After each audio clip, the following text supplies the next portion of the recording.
Why do relationships that start with so much passion, so much hope and laughter, begin to feel heavy with time? Why do connections that once felt effortless begin to demand effort? At first, everything seems easy. The late-night conversations, the genuine compliments, the desire to be close, to understand, to support. But then, somewhere along the way, that flow turns into friction. What changed? The answer often isn't dramatic. It's not usually a betrayal or massive failure. Instead, the shift happens quietly. We stop noticing the little things. We begin to take each other for granted. We get caught in the routines of life, in responsibilities, in deadlines, in distractions. We become busy, not just with the world, but even in our minds. The emotional availability we once had starts to diminish, replaced with assumptions, expectations, and often, silence. And here's the truth many are afraid to admit: love alone is not enough to sustain a relationship. Feelings are powerful, yes, but feelings, like waves, rise and fall. What really determines the strength of a bond is what we do when those feelings fluctuate. Do we hold space for each other? Do we communicate? Do we continue to grow together or slowly drift apart? So many people make the mistake of thinking that a great relationship happens naturally, that if it's meant to be, it will just work out. But the most fulfilling relationships don't survive on fate. They thrive on conscious choices, small, daily decisions to nurture, to listen, to understand, and to appreciate. If you think about it, most relationship struggles don't begin with major problems. They begin with micro-neglect, a missed opportunity to say thank you, a conversation cut short because of a phone, a harsh tone left unacknowledged, a promise to talk later that never comes. And over time, these small cracks deepen into emotional distance. But it doesn't have to be that way. Just like a plant doesn't die from one missed watering,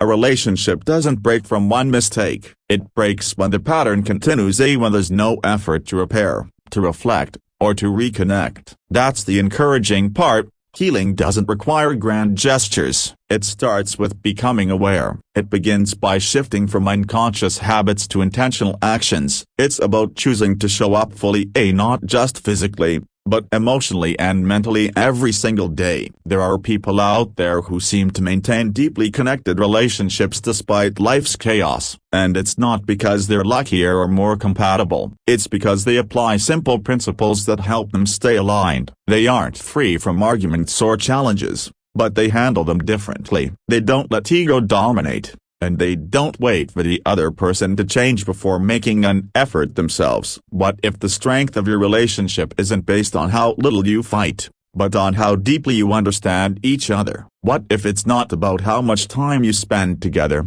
but how intentionally you spend it? And what if creating a healthy, loving connection is less about grand declarations of love, and more about consistent small habits? This isn't about perfect relationships. This is about real relationships, built by people who are willing to learn, willing to grow, and willing to take responsibility for the energy they bring into their partnership.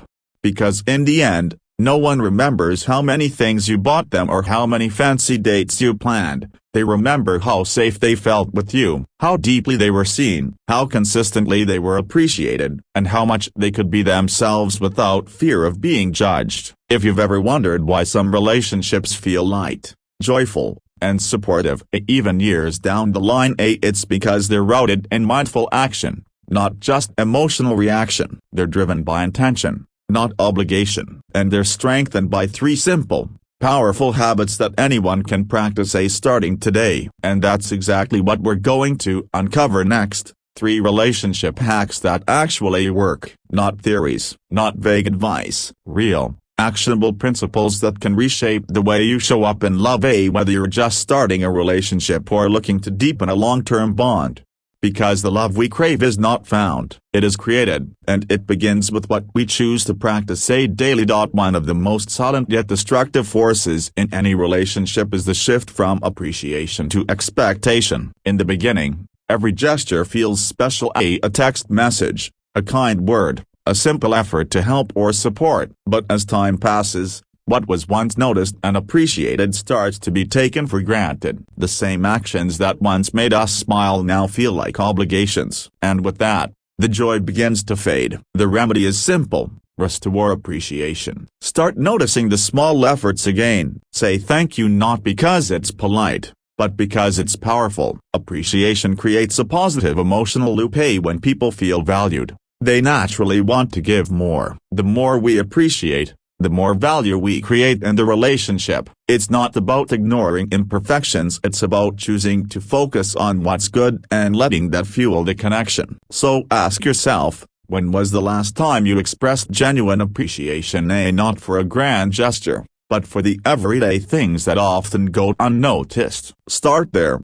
Hack 2, listen to understand, not to reply. In every relationship, communication is the bridge, but many build bridges just to argue across them. The difference between a conversation that connects and one that divides lies in how we listen. Too often, people listen with the intent to respond, to defend, or to win. But in doing so, they miss the heart of what the other person is trying to express. True listening means being fully present. It means paying attention not just to words, but to emotions, body language, and unspoken fears. It's about hearing what's beneath the surface, the pain, the hopes, the need to be heard without judgment. When people feel truly heard, walls begin to fall, trust grows, and the relationship transforms from a battlefield into a sanctuary. So before you answer, pause, breathe. Ask yourself, am I listening to understand, or am I preparing to react? That small shift can change everything.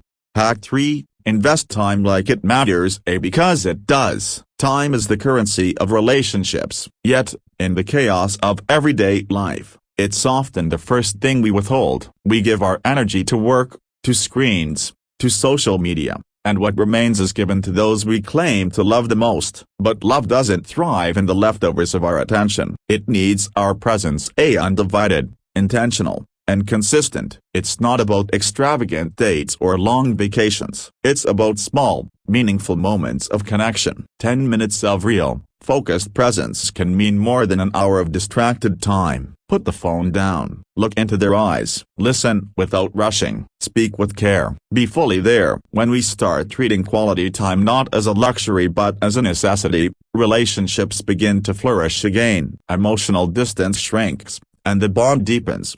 Final words. These 3 hacks are not magic formulas. They're not about changing the other person, they're about changing how you show up. Appreciation replaces resentment. Deep listening heals miscommunication. Time invested restores intimacy. It doesn't matter how broken or distant things may feel right now. What matters is the decision you make today. You don't have to wait for a better moment or a better partner. You can start practicing love now in small, intentional ways that create lasting impact. So here's your invitation. Don't just hear these principles, apply them, live them, practice them. Start appreciating more, start listening deeply, start showing up fully.